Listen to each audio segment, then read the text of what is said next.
அனைவருக்கும் உங்கள் ஆசிரியை ஹேமலதாவின் இனிய வணக்கங்கள். 4ஆம் வகுப்பு 3ஆம் பருவம் தமிழ் இயல் 5 கணினி உலகம். அதில் படிப்போம், சிந்திப்போம், எழுதுவோம். பார்க்கலாமா? சரியான சொல்லை தெரிவு செய்து எழுதுவோமா? இங்கே 4 விடைகள் கொடுத்துருக்காங்க. எது சரியான விடையோ அதுக்கு வட்டம் போட்டு இங்கே எழுதணும். 1. சார்லஸ் பாப்பேஜ் கண்டறிந்த அறிவியல் கருவி தொலைக்காட்சி, கணினி, கைபேசி, மடிக்கணினி. எது? கணினி. இதுக்கு வட்டம் போட்டு இங்கே எழுதணும். 2. இப்போதெல்லாம் இச்சொல்லை பிரித்து எழுத கிடைப்பது. இப்போது கூட்டல் எல்லாம், இப்போ கூட்டல் எல்லாம், இப்போதே கூட்டல் எல்லாம், இப்போ கூட்டல் வெல்லாம். எது வரும்? இப்போது கூட்டல் எல்லாம். வட்டம் போட்டு இங்கே எழுதுங்க. நினைவகம் இச்சொல்லை பிரித்து எழுத கிடைப்பது. நினை கூட்டல் வகம், நினை கூட்டல் அகம், நினைவு கூட்டல் வகம், நினைவு கூட்டல் அகம், நினைவு கூட்டல் அகம். இதுக்கு வட்டம் போட்டு இங்கே எழுதுங்க. மின் கூட்டல் அஞ்சல் இச்சொற்களை சேர்த்து எழுத கிடைக்கும் சொல். மின் அஞ்சல், மின்னஞ்சல், மின்னஞ்சல், மினஞ்சல், மின்னஞ்சல். இதுக்கு வட்டம் போட்டு இங்கே எழுதுங்க. பதிவேற்றம் இச்சொல்லின் பொருள். தகவல் ஆராய்தல், தகவல் வரிசைப்படுத்துதல், தகவல் பதிவு செய்தல், தகவல் பெறுதல். பதிவேற்றம்னா என்னது? தகவல் பதிவு செய்தல். இதுக்கு வட்டம் போட்டுட்டு இங்கே எழுதுங்க. வினாக்களுக்கு விடையளிக்க. சென்னையில் பூவிழி கண்டு கழித்த இடங்கள் யாவை? பார்க்கலாமா? இந்த இடத்துல பார்த்தீங்களா? இந்த கேள்விதான். அடுக்குமாடி கட்டடங்கள், அகன்ற சாலைகள், மெரினா கடற்கரை, விமான நிலையம், மிகப்பெரிய அண்ணா நூற்றாண்டு நூலகம், உயிர்காட்சி சாலை, பொழுதுபோக்கு மையங்கள், தகவல் தொழில்நுட்ப பூங்கா என எல்லாம் புதுமையிலும் புதுமையாக இருந்தன. இது 1வது கேள்விக்குரிய பதில். அடுத்தது பாருங்க. கணினியின் முதன்மை பகுதிகளை எழுதுக. இங்கே பாருங்க, இந்த இதுதான் 2வது கேள்விக்குரிய பதில். மைய செயல்பாட்டு பகுதி, கட்டுப்பாட்டகம், நினைவகம், உள்ளீடு மற்றும் வெளியீடு இவைதான் ஒரு கணினியின் முதன்மையான பகுதிகள். அடுத்து 3வது கேள்வி பாருங்க. இணையம் என்றால் என்ன? கணினிகளின் தொடர்ச்சியான வலை அமைப்புகள் சேர்ந்திருக்கும் இணைப்பே வலைத்தளம் அல்லது இணையம் ஆகும். இதன் மூலம் எந்த ஒரு நாட்டு நிகழ்வுகளையும் நாம் நேரடியாக காண முடியும்.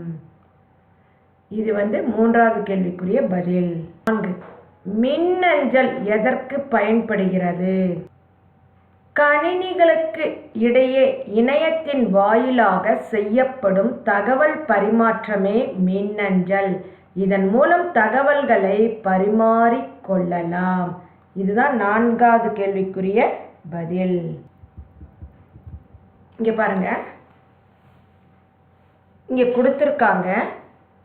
இதுக்கு பொருத்தமான சொற்கள் இங்கே இருக்கு. அதை நம்ம இணைக்கணும். காட்சிகளை காண்பது. எது மூலமா பார்ப்போம்? கணினியில திரை. செய்தியை குறிக்கும் வேறு பெயர் தரவு.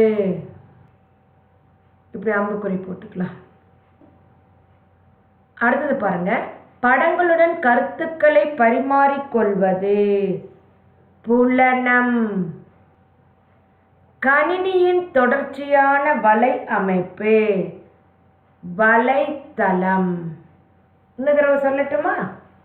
காட்சிகளை காண்பது திரை.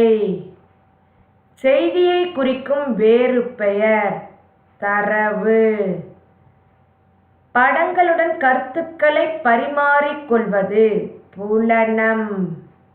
கணினியின் தொடர்ச்சியான வலை அமைப்பு வலைத்தளம். தகவல்களை பதிவு செய்தல் பதிவேற்றம் அவங்களே கொடுத்துருக்காங்க. இந்த படத்தை நல்லா பாருங்க. இதுதான் என்ன சொன்னேன், கீபோர்டு அப்படின்னு சொன்னா இல்லையா? ஞாபகம் இருக்கா உங்களுக்கு? விசைப்பலகைன்னு சொல்லுவோம். இதுதான் என்னது, மவுஸ், சுட்டின் பேரு. இது இந்த இடத்துல நீல கலர்ல இருக்கு பார்த்தீங்களா? இதுதான் காட்சி திரை. அப்புறம் பிரிண்டர் கூட இந்த பக்கம் இருக்கும். இதுதான் கணினி.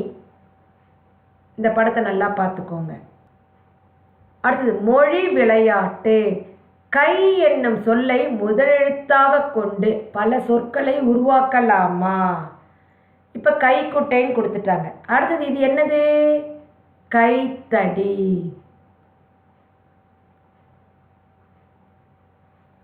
இது என்னது,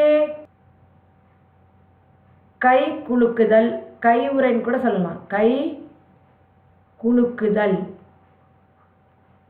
அப்படியும் சொல்லலாம். இல்லைன்னா என்ன சொல்லலாம், கை உரைகள்.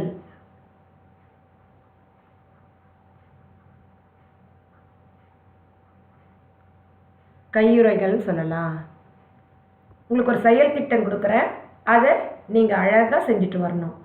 முதல்ல கணினியினுடைய படம் வரைஞ்சி அதை வண்ணம் தீட்டுங்க. நாளிதழ், வார இதழ்களில் வெளியாகும் கணினி பற்றிய செய்திகளை அந்த படத்தோட உங்களோட நோட்டில் ஒட்டுங்க. இதுதான் உங்களுக்கு கொடுக்கக்கூடிய செயல் திட்டம். இதோட இந்த வகுப்பு முடிஞ்சது. அடுத்த வகுப்பில் நம்ம பார்க்கலாம். நன்றி. அனைவருக்கும் உங்கள் ஆசிரியை ஹேமலதாவின் இனிய வணக்கங்கள். 4ஆம் வகுப்பு 3ஆம் பருவம் தமிழ் இயல் 6 மலையும் எதிரொலியும். இதில் மதிப்பீடு பார்க்க போகிறோம். மதிப்பீடோட இலக்கணமும் இந்த வகுப்பில் நம்ம பார்க்க போகிறோம். முதல்ல பாருங்க, சிந்திக்கலாமா. இந்த படத்தை நல்லா கவனிங்க. இந்த சிறுவன் என்ன பண்ணுறான், பூனையினுடைய வாலை பிடிச்சி இழுத்துட்ருக்கான். இந்த சிறுவன் என்ன பண்ணுறான், நாயோட அரவணைச்சிட்ருக்கான். அப்போ எந்த படம் சரியானது, யாருடைய செயல் சிறந்தது? முதல் படம் விலங்கை துன்புறுத்துவது போல காமிச்சிருக்காங்க. இரண்டாவது படம் பார்த்தீங்கன்னா விலங்குகளுக்கு அன்பு செய்து அரவணைப்பதை இந்த படம் குறிக்குது. இதை பார்த்துட்டிங்களா? நாம் அனைத்து உயிரினங்களிடமும் அன்பாக இருக்க வேண்டும். அதை தான் இந்த படம் மூலமாக நமக்கு தெரிய வருது. வினாக்களுக்கு விடையிலே. தந்தையும் மகனும் எங்கு சென்று கொண்டிருந்தனர்? தந்தையும் மகனும் மலைப்பகுதியில் நடந்து சென்று கொண்டிருந்தனர். சிறுவன் பேசியபோது மலை என்ன செய்தது? சிறுவன் பேசியபோது மலை அதே வார்த்தைகளை திரும்பச் சொன்னது. 3. சிறுவன் நான் அன்பு கொண்டவன் என்று சொல்லியிருந்தால் மலை என்ன சொல்லியிருக்கும்? மலையும் நான் அன்பு கொண்டவன் என்ற சொல்லை சொல்லி இருக்கும். இக்கதையின் மூலம் தந்தை மகனுக்கு கூறிய அறிவுரை யாதுன்னு சொல்லி கேள்வி கேட்டிருக்காங்க. அதுக்கு பதில் பாருங்க. இதுக்கு தான் 4வது கேள்விக்குரிய பதில். நாம் எதை கொடுக்கிறோமோ அதையே வாழ்க்கையும் நமக்கு திருப்பி கொடுக்கிறது. உன்னுடைய வாழ்க்கை எதிர்பாராமல் நடக்கும் ஒன்றன்று, அது உன்னுடைய எதிரொலிதான் என்று தந்தை மகனுக்கு அறிவுரை கூறினார். இதுதான் 4வது கேள்விக்குரிய பதில். அடுத்தது உங்களுக்கு பிடிச்சமானது பாருங்க, கலையும் கைவண்ணமும். வண்ணம் தீட்டி மகிழ்வோம். இங்கே எந்ததுக்கு பொருத்தமான வண்ணம் தீட்டணுமோ அதை அழகாக தீட்டி நீங்கள் மகிழுங்க. இது உங்களுக்கு கொடுக்கக்கூடிய செயல்பாடு. அடுத்தது பாருங்க, விடுகதைக்குரிய சரியான படத்தை தேர்ந்தெடுப்போமா. இங்கே ஒரு விடுகதை கொடுத்துருக்காங்க. அதுக்கு பொருத்தமான படம் எது? இந்த 3 படம் கொடுத்துருக்காங்க. அதில் எது பொருத்தமானதோ அதுக்கு நம்ம வட்டம் போடணும். 1, வட்டமாய் இருந்திடுவேன், உண்ணுவதற்கே என்னை வாங்குவர், ஆனால் என்னை யாரும் உண்ணுவதில்லை, நான் யார்? அப்பளமா, தட்டா, தோசையா? எது? தட்டு. இதுக்கு வட்டம் போடுங்க. உயரமாய் இருந்திடுவேன், பச்சை ஆடை உடுத்தி இருப்பேன், குளிர்ச்சியான தண்ணீரை கொட்டுவேன், நான் யார்? மலை. அடுத்தது பாருங்க. நீல நிறமாய் தோன்றிடுவேன், ஓயாமல் அலைந்திடுவேன், தவழ்ந்து தவழ்ந்து வந்திடுவேன், நான் யார்? நீல நிறமாய் தோன்றிடுவேன், ஓயாமல் அலைந்திடுவேன், தவழ்ந்து தவழ்ந்து வந்திடுவேன், நான் யார்? கடல். இதுக்கு வட்டம் போடுங்க, இல்லைன்னா டிக் பண்ணுங்க. நீ பார்த்தால் நானும் பார்ப்பேன், நீ சிரித்தால் நானும் சிரிப்பேன், நீ செய்தால் நானும் செய்வேன், நான் யார்? கண்ணாடியா? இந்த குழந்தையா குரங்கா? கண்ணாடி. இதுக்கு வட்டம் போடுங்க. தரையிலே ஊர்ந்திடுவேன், வானத்திலே பறந்திடுவேன், கடலை தாண்டிடுவேன், மக்களை சுமந்து செல்வேன், நான் யார்? வானூர்தி. இதுக்கு என்ன பண்ணணும்? இப்படியே வட்டம் போடணும். அப்போ விடுகதைக்கு பதில் தெரிஞ்சுக்கிட்டீங்களா? மொழியோடு விளையாடு, குறிப்புகளை படி, விடையை கண்டுபிடி. 1, 3 எழுத்து சொல், நடு எழுத்து எடுத்துவிட்டால் படுக்கச் சொல்லும், காஞ்சிபுரம் இதனால் புகழ் பெறும். காஞ்சிபுரம் எதுக்கு புகழ் பெற்றது? பட்டு. 4 எழுத்து சொல், முதல் 2 எழுத்து விடச் சொல்லும், கடை 2 எழுத்து பாட்டி சொல்வார், முதலும் கடையும் வித்தாகும். என்ன சொல்லுவாங்க பாட்டி? கதை சொல்லுவாங்க. அப்ப விட சொல்றதுக்கு என்ன? விடுகதை. பாட்டி கதை சொல்லுவாங்க தானே, அதுதான். அடுத்தது பாருங்க. 5 எழுத்து சொல், முதல் 2 இனிக்கும், கடைசி 3 பறக்கும், முதலும் கடையும் தேடும், அது என்ன? முதல் 2 இனிக்கும். என்ன இனிக்கும்? சொல்லுங்க. தேன். அடுத்தது பாருங்க. கடைசி 3 பறக்கும். அப்படின்னா என்ன பறக்கும்? தேன் வரும்போது என்ன வரும்? வண்டு. தேன் வண்டு. இது உங்களுக்கு புரிஞ்சதா? அறிந்து கொள்வோம். உலகின் மிக உயரமான சிகரம் இமயமலையில் உள்ள எவரெஸ்ட். தமிழ்நாட்டின் மிக உயரமான சிகரம் ஆனைமலையில் உள்ள ஆனைமுடி. இது நீங்க தெரிஞ்சுக்கோங்க. அடுத்தது நம்ம பார்க்க போறது இலக்கணம். எழுவாய் பயனிலை அறிவோமா. எழுவாய் பயனிலை அறிமுகம். சொற்கள் தொடர்ந்து அமைவதே தொடர். சொற்கள் தொடர்ச்சியா வந்தா அதுக்கு வாக்கியம் சொல்லுவோம், இல்லைன்னா தொடர்னு சொல்லுவோம். ஒரு தொடரில் எழுவாய் பயனிலை செய்யப்படு பொருள் ஆகிய 3ம் இருக்கும். என்னென்ன இருக்கும் ஒரு சொற்றொடர்ல? எழுவாய் பயனிலை செய்யப்படு பொருள். இவற்றுள் செய்யப்படு பொருள் இல்லாமலும் வரலாம். இந்த செய்யப்படு பொருள் இல்லாம கூட வரும். ஆனா எழுவாய் பயனிலை மட்டும் கண்டிப்பா வரும்.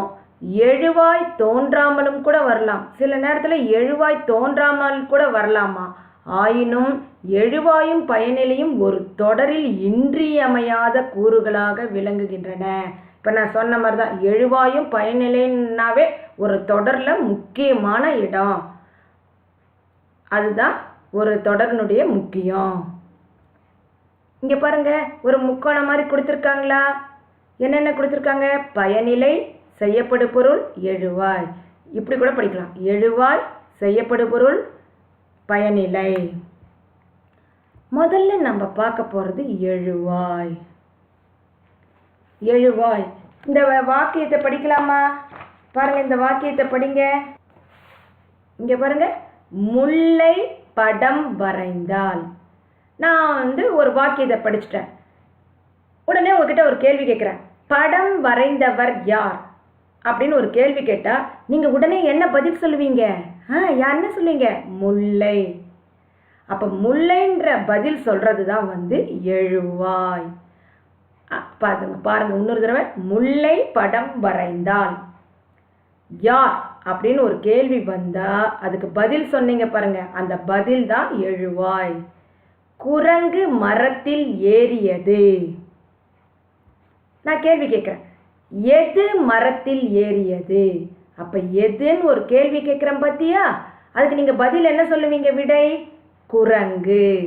அப்போ இந்த குரங்குன்றது பதில் வர்றதுனால அப்போ இது எழுவாய். நல்லா தெரிஞ்சுக்கோங்க, இது எழுவாய். இந்த முல்லையும் எழுவாய். நம்ம என்ன கேள்வி கேட்குறோமோ அதுக்கு சரியான பதில் சொல்கிறீங்க பார்த்தீங்களா? அதுதான் எழுவாய். இந்த எழுவாய்ன்றது எப்படியெல்லாம் கேள்வி கேட்போன்னா, யார்.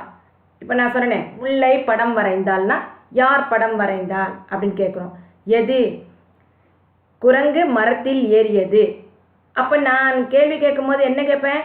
எது மரத்தில் ஏறியது? எவர்?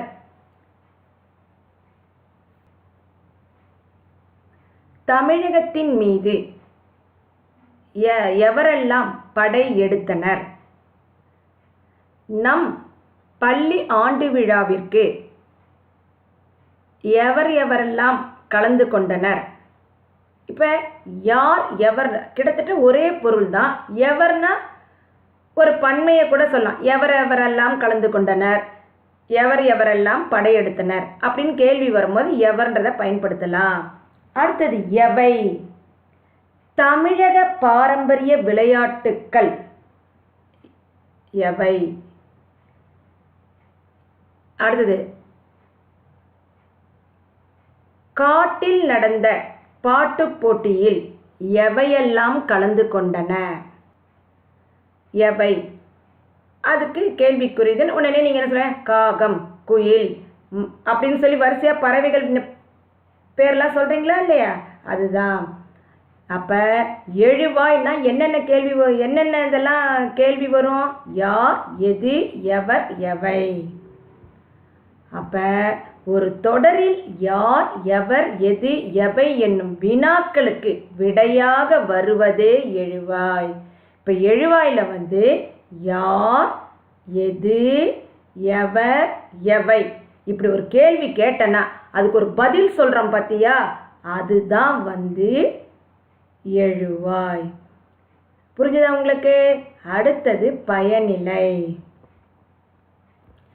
இங்கே பாருங்க, அவன் இந்த தொடர் முடிஞ்சிருக்கா? முடியல.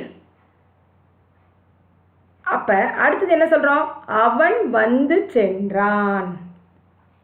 அப்ப முதல் தொடர் முழுமை பெறல, இரண்டாவது தொடர் முழுமை பெற்றுள்ளது. அவன் சென்றான். அப்ப சென்றான் என்பது இத்தொடரின் பயனிலை. அப்ப எழுவாய்ன்றது ஒரு வாக்கியத்தினுடைய முதல் சொல். பயனிலைன்றது ஒரு தொடரினுடைய கடைசி சொல். அது கொஞ்சம் ஞாபகம் வச்சுக்கோங்க. அப்ப ஒரு தொடர்னா முழுமை பெறாம இருந்தா அதுல பயனிலை வராது. ஒரு தொடர் முழுமை பெற்றுள்ளதுன்றது எப்படி தெரியும்? அந்த வாக்கியத்தினுடைய தொடரினுடைய கடைசி சொல்ல வச்சுதான் கண்டுபிடிக்கணும். ஒரு தொடரை முழுமை பெற செய்யும் சொல்லே பயனிலை. சரி, இப்போ பயனிலைன்னு தெரிஞ்சுக்கிட்டீங்க. பயனிலையினுடைய வகைகள். பயனிலை என்னென்ன?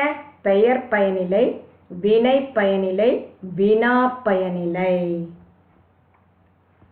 முதல்ல பார்க்க போறது பெயர் பயனிலை. அவன் வளவன். இதுல முதல் என்னது? அவன். அவன்றது என்ன சொன்ன? எழுவாய். வளவன்றது அவன் வளவன், அவ்வளவுதான். அப்ப வளவன்றது என்னது? பெயர் பயனிலை. வளவன் என்பது பெயர் பயனிலை. இது எழுவாய், இது பெயர் பயனிலை. வினை பயனிலை. குமரன் பாடினான். முதல் வார்த்தை என்ன? குமரன். அது எழுவாய். பாடினான், அவன் ஒரு செயலை செய்கிறான். பாடினான். இப்போ நான் சொல்கிறத எழுதினான், ஆடினான், ஓடினான். அந்த ஒரு வினை நடக்குது, அதை குறிக்கிறது வினை பயனிலை. இது என்னது? வினை பயனிலை. ஒரு செயலை செய்யறத சொல்வது. அடுத்தது வினா பயனிலை. நீ யார்? நீ அப்படின்றது எழுவாய். யார்? ஒரு கேள்வி கேட்குறோம் தானே, அப்போ அந்த கேள்வி கேட்கக்கூடியது தான் வினா பயனிலை. இப்போ பயனிலை 3 வகைப்படும்: பெயர் பயனிலை, வினை பயனிலை, வினா பயனிலை. இதில் பாருங்க, ஒரு பெயரும் வந்தால் பெயர் பயனிலை. வளவன் நல்லவன். ஒரு பெயர் பயனிலையும் வினை பயனிலையும் வந்தால் வினை பயனிலை. பாரு, இது பெயர் வந்திருக்கு, அந்த ஒரு செயலை செய்து சென்றான்றது. அப்போ பெயரும் வினையும் வந்தால் அது வினை பயனிலை. ஒரு பெயரும் ஒரு வினாவும் வந்தால் வினா பயனிலை. இதை நீங்கள் தெளிவாக தெரிஞ்சுக்கிட்டீங்கன்னா அது வினா பயனிலை. இது பெயர், இது வினா. இப்போ மறுபடியும் சொல்கிறேன் பாருங்க. பெயர் பெயர் பெயர் பயனிலை. பெயர் வினை வினை பயனிலை. பெயர் வினா, அது வினா பயனிலை. இந்த இதை மட்டும் நல்லா புரிஞ்சுக்கிட்டிங்கன்னா எழுவாய் பயனிலைன்றது என்னன்றதை நீங்கள் நல்லா தெரிஞ்சுப்பீங்க. ரொம்ப ஈஸியாக சொல்கிறது பாருங்க. பெயரை கொண்டு முடிவது பெயர் பயனிலை. வினையை கொண்டு முடிவது வினை பயனிலை. வினாவை கொண்டு முடிவது வினா பயனிலை. இந்த இடத்துல பாருங்க, நல்லவன், சென்றான். யார்? பெயரை கொண்டு முடிவது பெயர் பயனிலை. வினையை கொண்டு முடிவது வினை பயனிலை. வினாவை கொண்டு முடிவது வினா பயனிலை. ஒரு தொடரின் பயனிலையை கொண்டே எழுவாயை அறியலாம். எழுவாயும் பயனிலையும் திணை. திணைனா உயர்திணை, அக்ரிணைன்னு சொல்கிறோமா இல்லையா? அது பால், ஆண் பால், பெண் பால், பலர் பால், ஒன்றன் பால், பலவின் பால் அப்படின்னு சொல்கிறது. என்ன? எண்ணிக்கை. இடங்களோடு, அந்த என்ன இடம், காலம், இடங்களோடு ஏய்ந்து வரும். அப்போ எழுவாயும் பயனிலையும் திணை, பால், எண், இடங்களோடு ஏய்ந்து வரும். இப்போ நீங்கள் இந்த கீழ்காணும் தொடர்களில் எழுவாயை கண்டறிந்து வட்டமிடுக அப்படின்னு கேட்டிருக்காங்க. நமக்கு தேவையானது எழுவாய் பயனிலை, அது மட்டும்தான் இப்போ நமக்கு தேவை. அதை நீங்கள் புரிஞ்சுக்கிட்டா போதும். இப்போ குழந்தை சிரித்தது, அப்போ எழுவாய்ன்றது எது? இந்த முதல்ல வரது தான் சொல்லியிருக்கிறேன், அந்த பெயர், அதை குறிப்பது தான் எழுவாய். ஒரு தொடரின் முதல் சொல். இப்போ குழந்தை. கண்ணன் படம் வரைந்தான், அப்போ கண்ணன். பூங்கோதை பள்ளி சென்றால், நம்ம கேள்வி கேட்டதுக்கு பதில் வருது பார்த்தியா? யார், எவை, எதுன்னு சொல்லி அதுக்குரிய பதில் வருது பார்த்தியா? அதுதான் எழுவாய். அண்ணன் தம்பிக்கு உதவினான், அண்ணன். பறவைகள் வானில் பறந்தன, பறவைகள். பசு புல் மேய்ந்தது, பசு. இப்போ நான் கேள்வி கேட்குறேன் பாரு. யார் சிரித்தது? யார் படம் வரைந்தான்? யார் தம்பிக்கு உதவினான்? எது வானில் பறந்தன? எது புல் மேய்ந்தது? இப்படின்னு ஒரு கேள்வி கேட்குறேன் பார்த்தியா? அதுதான் கேள்வி கேட்டதுக்கு பதில் வருது பார். குழந்தை, கண்ணன், பூங்கோதை, அண்ணன், பறவைகள், பசுன்னு வருது பார்த்தியா? அதுதான் எழுவாய். கவனிங்க. கீழ்காணும் தொடர்களை பயனிலைகளுக்கேற்றவாறு அட்டவணைப்படுத்துக. இங்கே ஒரு தொடர் கொடுத்துருக்காங்க, கீழே அட்டவணை கொடுத்துருக்காங்க. பெயர் பயனிலை, வினை பயனிலை, வினா பயனிலைன்னு கொடுத்துருக்காங்க.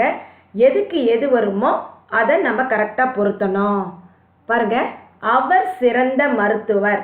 அப்போ மருத்துவர் பெயர் பயனிலை. அப்போ அது முதல் ஒன்றுக்கு நேரம் முதல் பெட்டியில் எழுதணும். என்னை அழைத்தவர் யார்? யார்னு கேள்வி கேட்டிருக்கு. யார்னு வந்தால் அது என்ன இது வினா பயனிலை. அருளரசன் நல்ல மாணவன். இப்போ மாணவன் அப்படின்னு வந்திருக்கு. அப்போ அது பெயர் பயனிலை.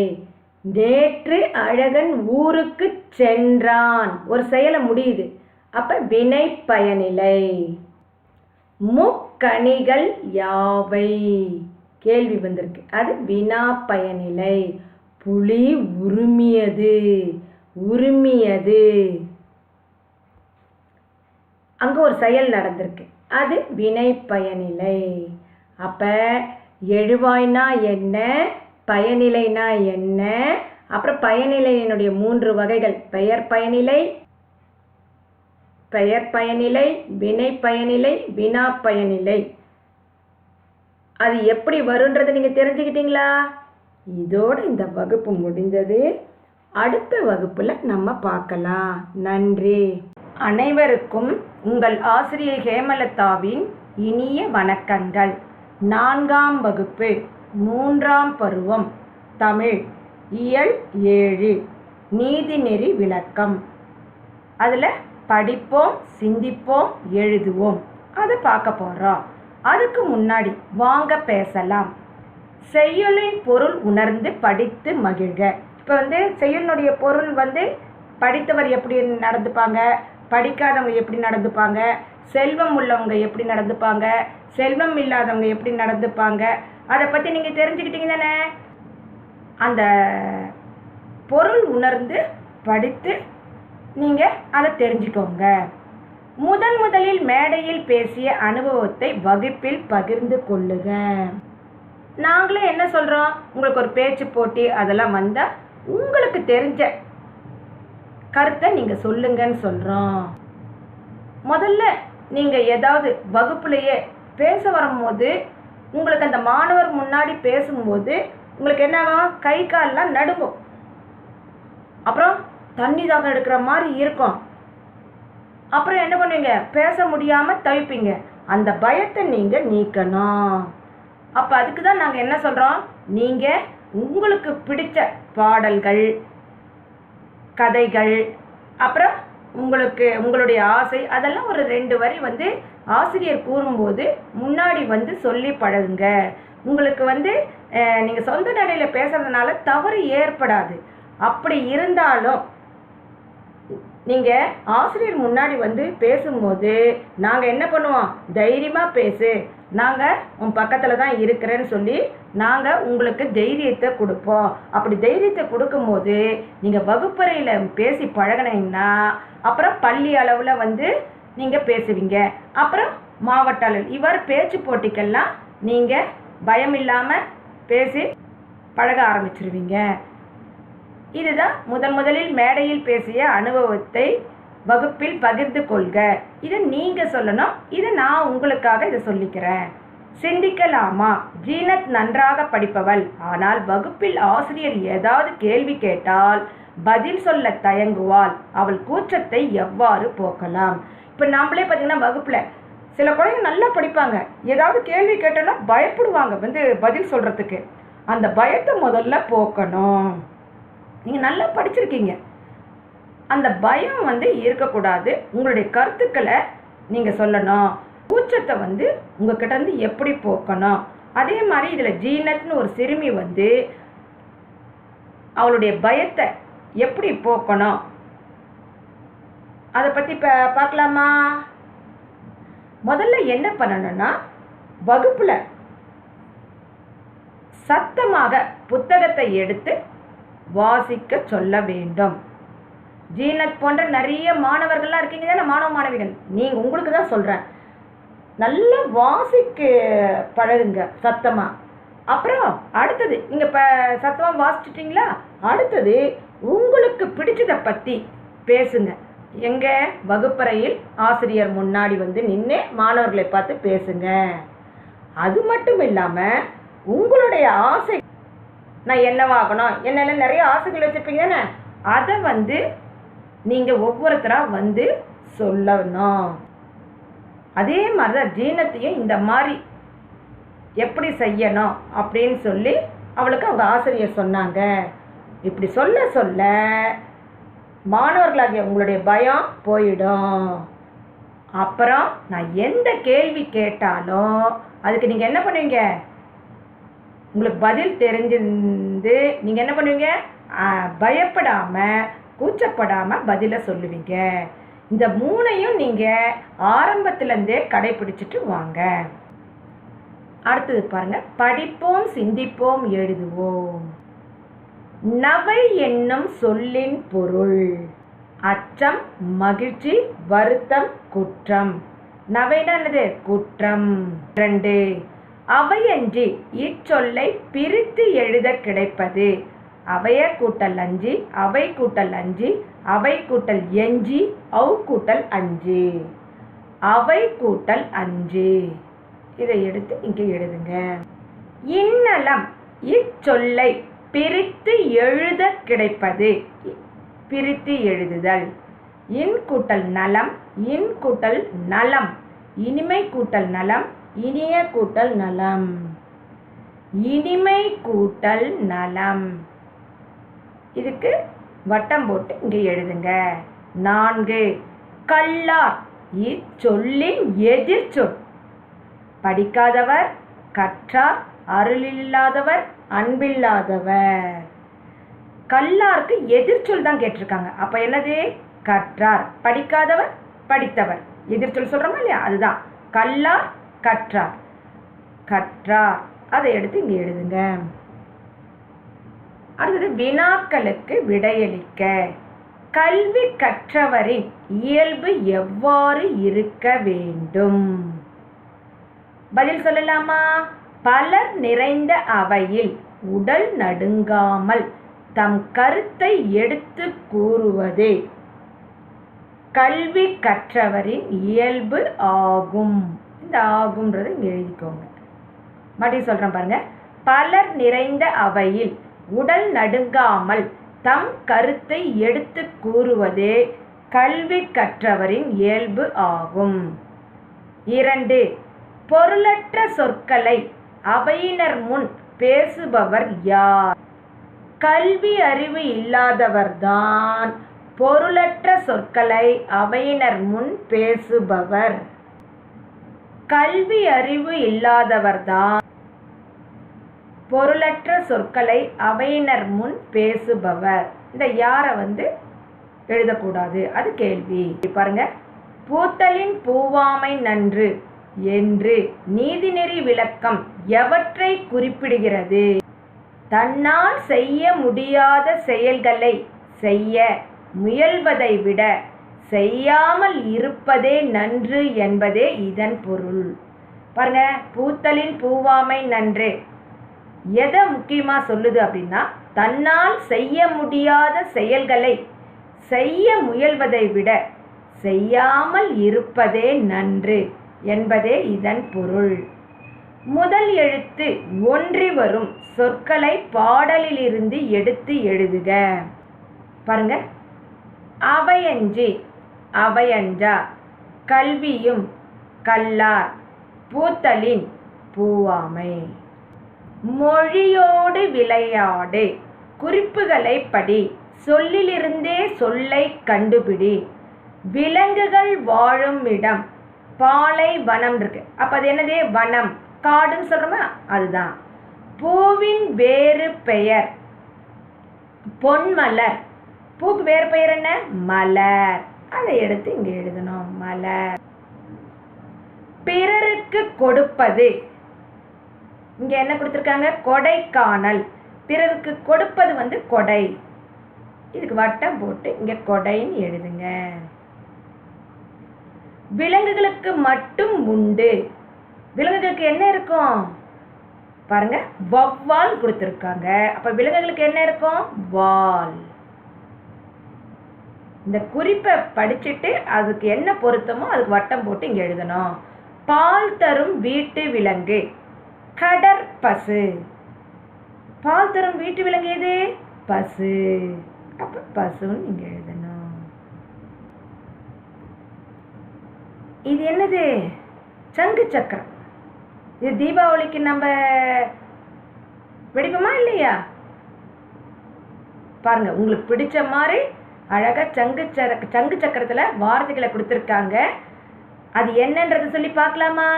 சங்கு சக்கரத்தை சுழற்றி கல்வியின் பெருமைகளை உணர்த்தும் சொற்றொடர்களை முறையாக எழுதுக. இப்போ இந்த சங்கு சக்கரம் முதல்ல சுத்துறோம். அப்போ அது என்ன வார்த்தை வரும்? கல்வி, கண் போன்றது. இங்கே பாருங்க எழுதியிருக்கேன். இரண்டாவது சங்கு சக்கரத்தை சுழற்ற போகிறோம். இரண்டாவது சங்கு சக்கரத்தை சுழற்ற போகிறோம். அது என்ன வருது? கல்விக்கு நிகர் ஏதுமில்லை. கல்விக்கு நிகர் ஏதுமில்லை. மூன்றாவது சங்கு சக்கரத்தை சுழற்ற போகிறோம். அதில் என்ன கொடுத்துருக்காங்க பாருங்க. கல்வியே அழியா செல்வம். கல்வியே அழியா செல்வம். பாருங்க இங்க எழுதியிருக்க. அதை அப்படியே நீங்களும் பார்த்து எழுதுங்க. அறிந்து கொள்வோம். கவையாகி கொம்பாகி காட்டகத்தே நிற்கும் அவையல்ல நல்ல மரங்கள். சபை நடுவே நீட்டோலை வாசியான் நின்றான் குறிப்பு அறிய மாட்டாதவன் நல்மரம். இதுக்கு என்ன பொருள் அப்படின்னா, காட்டுக்கு நடுவே கிளைகள், கவைகள்னா கிளைகள், கிளைகள் நிறைந்த கொப்பாக கம்பீரமாக நிற்பது நல்ல மரங்கள் அல்ல. பயன் தராத இருக்கக்கூடிய மரங்கள் நல்ல மரங்கள் அல்ல.